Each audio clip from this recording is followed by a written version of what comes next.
Guys തൂക്കാനും തുടയ്ക്കാനും ഇനി ഇത് മതി ഗൈസ്. ഇതൊരു എയർ ഗണ്ണാണേ. ഇതിൻ്റെ ബാറ്ററിയാണ് സംഭവം. ഈ ബാറ്ററി കളിപ്പിച്ചോണ്ടല്ല, ഇനി ഇത് വേറെ ലെവലാണ്. ഒരു 2-3 മണിക്കൂറൊക്കെ ഇതിൻ്റെ ബാറ്ററി ചാർജ് നിൽക്കുന്ന ഒരു എയർ ഗണ്ണാണ് സാധനം. ഇത് നമുക്ക് തൂക്കാനും തുടയ്ക്കാനൊക്കെ ഉപയോഗിക്കാൻ പറ്റിയ ഒരു സാധനമാണ്. നമുക്കൊന്ന് റോഡിലൊക്കെ ഒന്ന് തൂത്ത് നോക്കാം സാധനം എങ്ങനെയുണ്ടെന്ന് നോക്കണമല്ല. ശബ്ദം അപാര ശബ്ദം തന്നെ, അതിനനുസരിച്ച് ക്വാളിറ്റി കിട്ടുമെന്ന് അറിയണമല്ല. അങ്ങനെ ഞാനും ഇറങ്ങി ഗൈസ്, റോട്ടിലോട്ടൊക്കെ ഇറങ്ങി ഇതുകൊണ്ടൊന്ന് റോഡൊക്കെ ഒന്ന് തൂത്ത് വൃത്തിയാക്കാന്ന് എഴുതി. കോർപ്പറേഷനൊക്കെ അതിഭയങ്കരമായിട്ട് ജോലിയൊക്കെ ചെയ്യുന്നുണ്ട്. റോട്ടിൽ ഇറങ്ങി തൂക്കണ കാര്യം നടക്കൂല, വലിയ പൊടിയൊന്നും ഇല്ല. എന്നാലും ഉള്ളത് വെച്ച് ഞാൻ അഡ്ജസ്റ്റ് ചെയ്ത് നോക്കുകയാണ്. സംഭവം പൊളിയായിട്ടാണ്. ഒരുപാട് ഇതൊക്കെ ഉണ്ടെങ്കിൽ ഇങ്ങനെ പറന്നൊക്കെ പോകും. ഇപ്പോൾ ഒന്നും ഇല്ല വലുതായിട്ട് നിങ്ങൾക്ക് പറത്തി കാണിച്ചു തരാം. അത്യാവശ്യം ഉള്ളതൊക്കെ ഞാൻ പറത്തിയിട്ടുണ്ട്, പറന്നൊക്കെ പോകുന്നുണ്ട്, കുഴപ്പമൊന്നുമില്ല.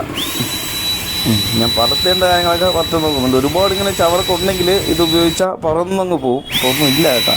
കണ്ട പോണണ്ട. അപ്പോൾ ഗൈസ് ഇത് സാധനം കൊള്ളാം. വലിയ റേറ്റൊന്നും ഇല്ല. എയർ ഗണ്ണ് വലിയ സംഭവമൊന്നും അല്ല. ഒരു ചെറിയ എമൗണ്ടിന് വാങ്ങാൻ പറ്റുന്ന സാധനം തന്നെയാണ്. എൻ്റെ ഉള്ളതുകൊണ്ട് ഞാൻ നിങ്ങളെ വീട്ടിൽ അറിയിക്കുന്നേ ഉള്ളൂ. നിങ്ങൾക്ക് ആവശ്യമുണ്ടെങ്കിൽ നമ്പറിലൊന്ന് കോൺടാക്റ്റ് ചെയ്യും. നമുക്ക് വില ഇട്ടിട്ട് നമുക്ക് സംസാരിക്കാം. വിലയൊക്കെ നമുക്ക് സംസാരിച്ച് ഡീൽ ചെയ്ത് നമുക്ക് ഒന്ന് വാങ്ങിച്ച് വയ്ക്കാം അല്ലേ.